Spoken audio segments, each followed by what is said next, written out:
Bas ye mwana mwala oyo gwe bayita Lady Grace omugenzi n'omuyimbi bamuyita Aizon tibakuba akayimba gwe bayita Layira.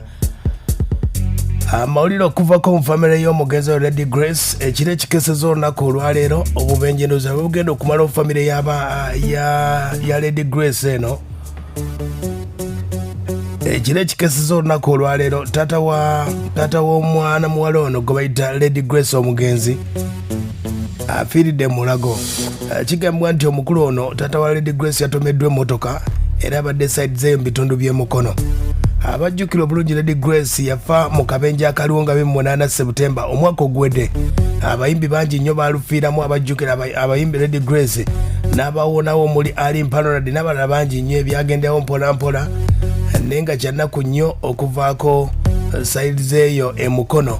Taata wa Lady Grace naye akabenje ke kasobodde okuba ate nga kamumaliriza ekiro ekikesezza olunaku olwaleero. Abajjukira emboozi Taata Grace waliwo ebigambo byayogerako nga olumbe lwa muwala we lwakatuukawo nga bali mu lumbe lwa muwala we. Ebimu ku bigambo byasobola okuba ate nga ayogera oba oli awo ayinza okuba ate nga ajjukira emboozi eno yali bweti.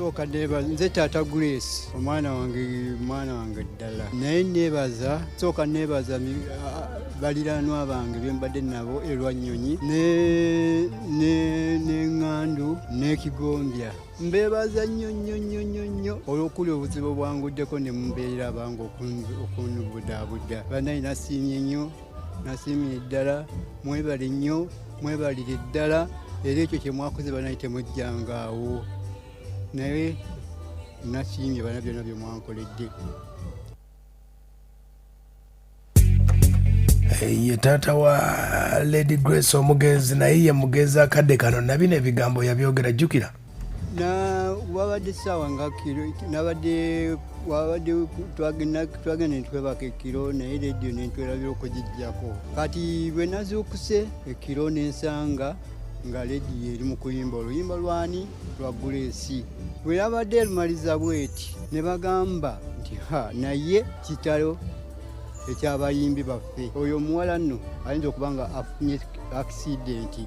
Ku mutima neneekanga ne ŋŋamba omwana wange yaliba ng'akoze eki gafunye akisidenti rediyo ebadde teggira bulungi. Nensituka nensooka ntuula nenjiramu nekenenye nti oba ddala kwekuvaamu n'agamba nti naye kansooke nteekeko abannamawulire amasimu gookere gabeeko nekyegoogeraku. Ate ab'amasimu bwe badde bakuba nti lina ekitalo nnyo ekya akisidenti eyo. Ye taata wa Grace ng'anyumya emboozi eyaliwo gye yasobola okuba ate nga muwala we yategeerera nti afudde. Era wano okufa kwa Lady Grace kwaliwo okusika omuguwa wakati ey'okumuziika ebitaali byangu. Era Taata Grace yayogera bw'ati okuba nga yeetondera abafamire n'emikwano.